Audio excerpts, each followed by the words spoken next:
नमस्कार छात्रों, जय सिया राम, राधे राधे। मैं हूँ शिखा और स्वागत है आपका शिखा संस्कृत क्लासेस में। छात्रों, आज हम पढ़ेंगे पाणिनि। ठीक है, पाणिनि जी के विषय में आज हम संपूर्ण जानकारी प्राप्त करेंगे। देखिए, जो ये आज का हमारा टॉपिक है, ये आपके ग्रेड फर्स्ट में है। ठीक है, और किस में है? ग्रेड सेकंड में है। नेट की इकाई कौन सी? 5। यूजीसी नेट की इकाई 5 और सभी संस्कृत विद्यार्थियों के लिए ये बहुत ही महत्वपूर्ण क्लास है। चलिए देखते हैं आगे हम जो हमारी यूजीसी नेट की इकाई 5 है, इसके अंदर आपका जो ये टॉपिक है व्याकरण एवं भाषा विज्ञान, ये हमारा यूजीसी नेट इकाई 5 का टॉपिक है, जिसके अंदर सबसे पहले इन्होंने दिया हुआ है हमें क्या पढ़ना है। उसके अंदर हमें पढ़ना है आचार्यों का परिचय। क्या पढ़ना है हमें? आचार्यों जी का परिचय। तो सबसे पहले जो हम इसमें करेंगे वो हम करेंगे पाणिनि जी का परिचय देखेंगे।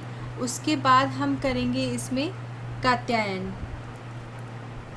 ठीक है, कात्यायन है, आपके पतंजलि हैं, भर्तृहरि हैं, वामनादित्य हैं, भट्टोजी दीक्षित हैं, नागेश भट्ट हैं, जैनेन्द्र है, कैयट है, शाक्टायन है, हेमचंद्र सूरी है, सारस्वत व्याकरण करण है। ठीक है, फिर इसमें अगला टॉपिक होगा जो होगा हमारा पाणिनीय शिक्षा। क्या होगा? हमारा अगला टॉपिक होगा पाणिनीय शिक्षा, जो कि इकाई 5 का ही है। ठीक है, फिर आ जाता है इसके अंदर भाषा विज्ञान। क्या आ जाएगा हमारा? भाषा विज्ञान। ठीक है, फिर इसके भाषा विज्ञान के अंतर्गत भाषा की परिभाषा क्या है, भाषा का वर्गीकरण देखेंगे, हम ध्वनियों का वर्गीकरण देखेंगे।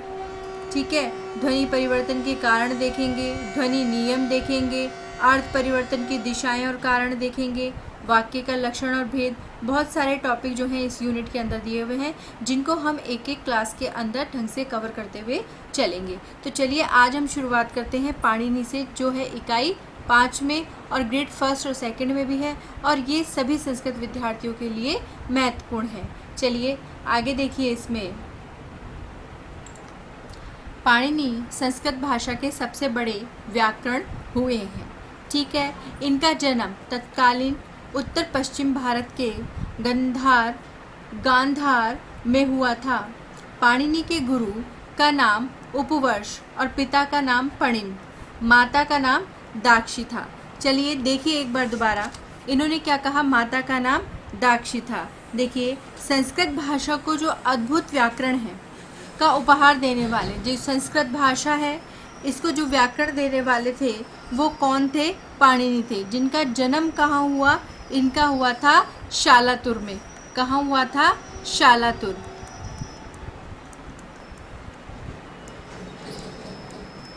कहाँ हुआ? शालातुर ग्राम में।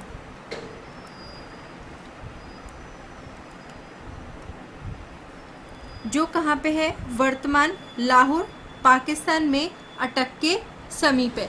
ये सब मैं आपको बाद में लिखवा दूंगी। ठीक है, इसलिए पतंजलि ने इन्हें प्राय शालातुर्य कहा है। अब ये पूछा जा सकता है कि इनका नाम जो शालातुर्य है क्या है? एक और नाम इनका, एक और नाम है इनका शालातुर्य। ठीक है, और ये किसने रखा था इनका नाम? इनका नाम रखा था, किसने रखा था? पतंजलि ने। किसने रखा था?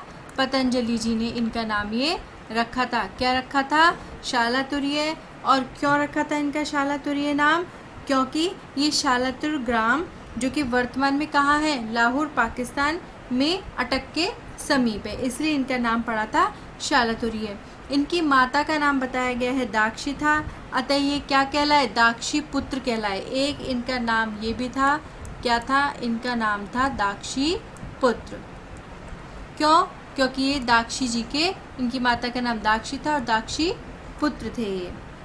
कथा सरित सागर के अनुसार ये वर्ष नामक आचार्य के शिष्य थे। उपवर्ष नामक या वर्ष, ठीक है। अभी किसके अनुसार है? ये है कथा सरित सागर के अनुसार।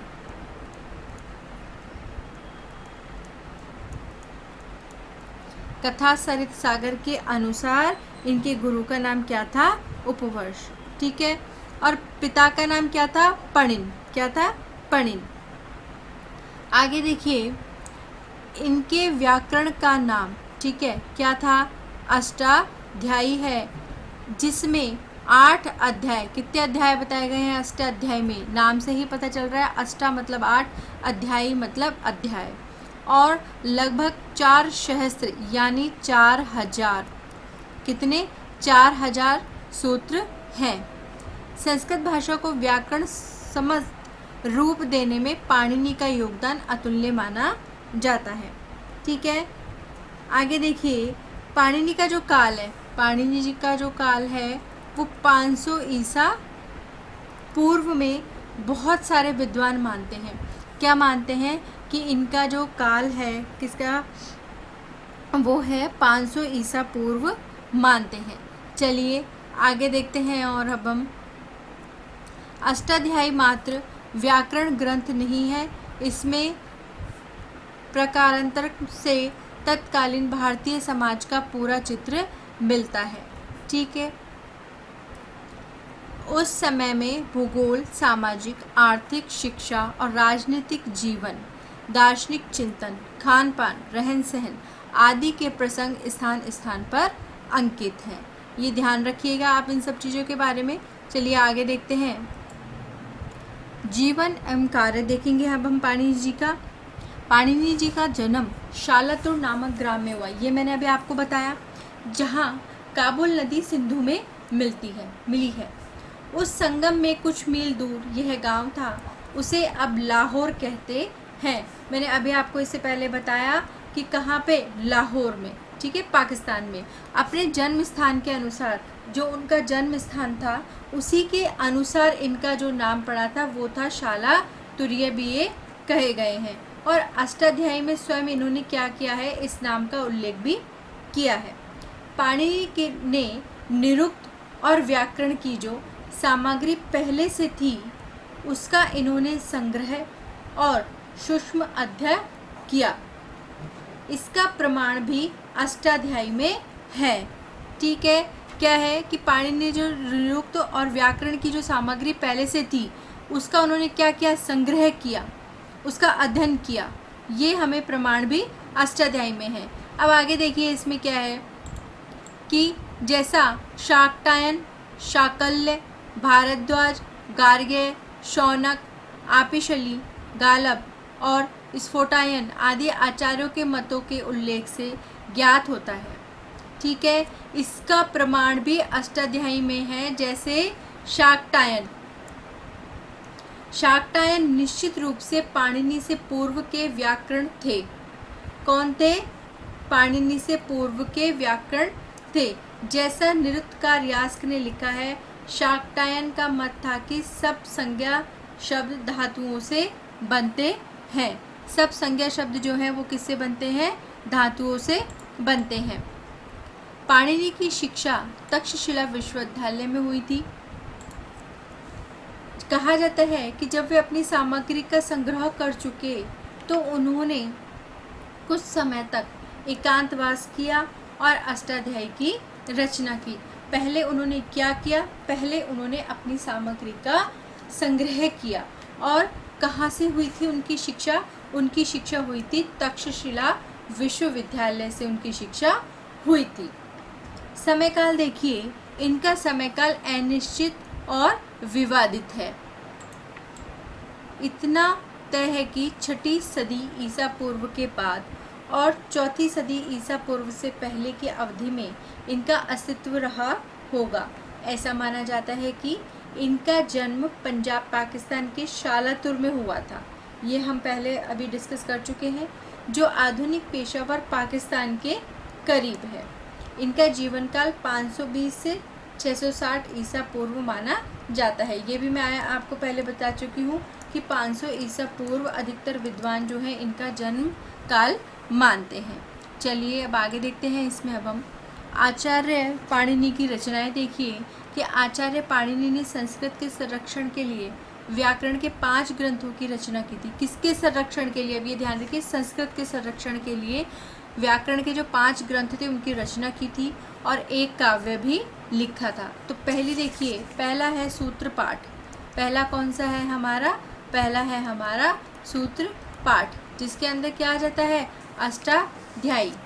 इसमें सूत्र है जो 8 अध्याय हैं। अष्टा मतलब 8, अध्याय मतलब अध्याय, ठीक है, जो 8 अध्याय और प्रत्येक अध्याय 4-4 पाद यानी कुल 32 पाद में विभक्त है। 8 अध्याय हैं जो 4-4 पादों में विभक्त हैं, अर्थात 32 पाद में विभक्त है और कुल 4000, ये ध्यान रखिएगा, इसमें कितने सूत्र हैं? इसमें है 4000 सूत्र हैं। अब देखिए आगे धातु पाठ। पहला जो है अष्टाध्यायी क्या है? अष्टाध्यायी है सूत्र पाठ। क्या है? सूत्र पाठ। आगे देखिए, अब है धातु पाठ। यह 10 गणों में विभक्त है और लगभग 2000 इसमें धातुएं हैं। कितने गणों में विभक्त है? 10 गणों में विभक्त है। और कितनी धातुएं हैं इसमें? 2000 धातुएं हैं। दूसरा हो गया धातु पाठ। अब तीसरा देखिए गण पाठ। ये सूत्र पठित गणों का पाठ है। क्या है? सूत्र पठित गणों का पाठ है। आगे देखिए उणादि पाठ। पहला सूत्र पाठ, दूसरा धातु पाठ, तीसरा गण पाठ, अब आ जाएगा उणादि पाठ। यह भी सूत्र ही है। और लिंगानुशासन, लिंग निर्धारण विषय है। किसमें? लिंगानुशासन में क्या है? लिंग निर्धारण विषय दिए हुए हैं। अब देखिए छोटा सा संक्षिप्त सा परिचय अब देख लेते हैं हम। जन्म इनका कहा है 520 से 660 ईस्वी के मध्य और शालातुर ग्राम में हुआ था। मृत्यु इनकी हुई थी त्रयोदशी तिथि को। माता का नाम दाक्षी और पणिन, पिता शालंगिक, व्यवसाय व्याकरण और कवि, राष्ट्रीयता भारतीय है और विद्या क्या है? संस्कृत व्याकरण के सूत्र रचयिता। संस्कृत व्याकरण के सूत्रों के रचयिता कौन है? पाणिनि है। कृतियाँ इनकी कौन कौन सी है वो ध्यान रखिएगा। एक है अष्टाध्यायी, धातु पाठ, गण पाठ, उणादि पाठ, लिंगानुशासनम। काव्य कौन सा है इनका? जाम्बवतीर विजयम। ठीक है, जाम्बवतीम विजयम। अब आगे देखिए, यहाँ पे ये पाणिनि जी का परिचय समाप्त होता है। अब देखिए अष्टाध्यायी को समझने के लिए जो इन्होंने क्या लिखी थी? अष्टाध्यायी। ठीक है, अष्टाध्यायी को समझने के लिए उन्होंने कुछ सहायक ग्रंथ भी परिशिष्ट रूप में लिखे थे। वही हैं ये जो हमने अभी पढ़े हैं ना इससे पहले ये हमने जो पढ़े हैं।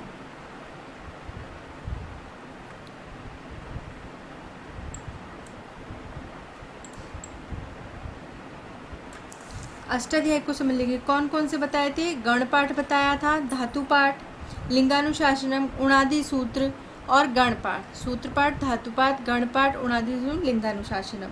ठीक है, इसलिए इन्हें क्या कहा जाता है? पंच पाठी। इसका एक नाम क्या है? पंच पाठी।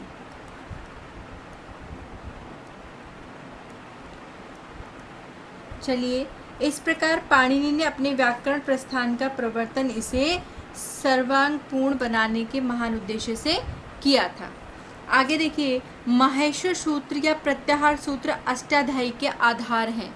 ये जो अष्टाध्यायी है, ठीक है, अब इसके आधार हैं कौन क्या है?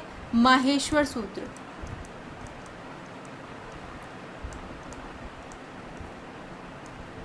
या प्रत्याहार सूत्र क्या है? अष्टाध्यायी के आधार हैं। अष्टाध्यायी के आधार हैं। ये वर्णोपदेश के रूप में है जिसमें वर्ण संक्षेप के लिए प्रत्याहार बनते हैं। जैसे हमने प्रत्याहार देखे, हम माहेश्वर सूत्र पढ़ते हैं, माहेश्वर सूत्र के बाद हम प्रत्याहार बनाते हैं। जैसे हम बनाते हैं अण, अच, हल, अक आदि। ठीक है, चलिए छात्रों, और देखिए अष्टाध्यायी में लाघव के लिए अनेक विधियों का प्रयोग किया गया, जैसे प्रत्याहार, गण व्यवस्था, अनुबंधों का विभिन्न प्रयोजन, ये सब इसमें दिया हुआ है। आप ध्यान से पाणिनि जी के बारे में पढ़िएगा। और कुछ लाइनें हम देख लेते हैं। पाणिनि की सर्वोत्कृष्ट रचना मैंने आपको बताई अष्टाध्यायी। यह लौकिक संस्कृत का प्रथम सर्वोत्कृष्ट व्याकरण है। क्या है? लौकिक संस्कृत का सर्वोत्कृष्ट व्याकरण है। आगे देखेंगे।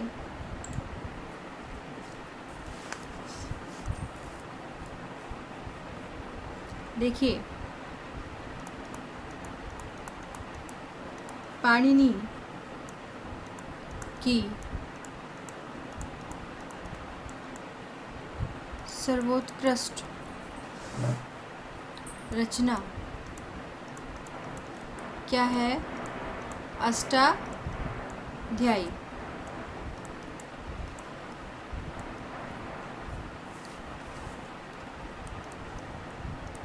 यह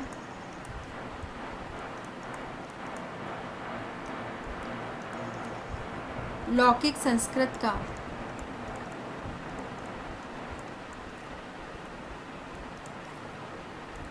प्रथम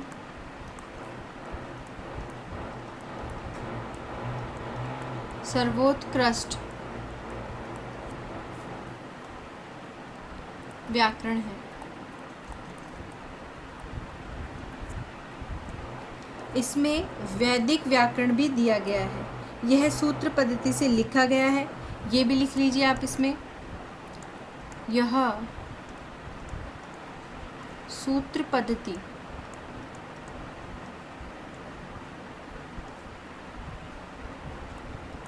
से लिखा गया है।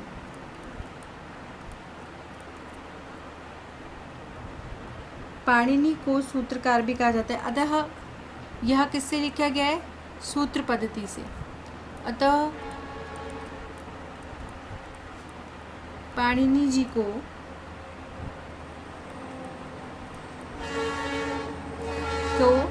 सूत्रकार भी कहा गया है।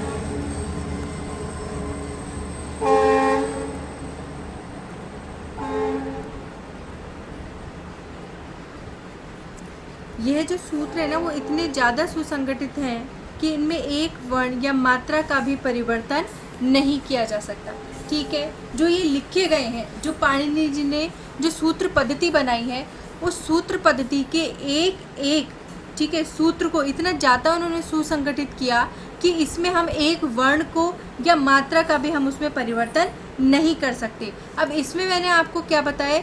इसमें मैंने आपको बताए हैं 8 अध्याय। कितने बताए हैं? 8 अध्याय बताए हैं। और प्रत्येक अध्याय का विभाजन किस में किया गया है? 4-4 पादों में। ठीक है, 4-4 पादों में इसका विभाजन किया गया है। और समस्त ग्रंथ में लगभग कितने सूत्र हैं? 4000 इसमें सूत्र है। पाणिनि ने इस लघुकाय ग्रंथ में संस्कृत जैसी विस्तृत भाषा का पूर्णतः विश्लेषण का प्रयास किया है। चलिए छात्रों, आज के लिए इतना ही। आप पाणिनि जी को बहुत ध्यान से इसके अध्ययन कीजिएगा। ठीक है, तब तक के लिए नमस्कार, धन्यवाद। अब अगले वीडियो में हम पढ़ेंगे कात्यायन और थोड़ा सा और जो भी हमारे पाणिनि के विषय में और भी जो जानकारी है वो भी हम उसमें प्राप्त करेंगे। तब तक के लिए नमस्कार, धन्यवाद, जय सिया राम, राधे राधे।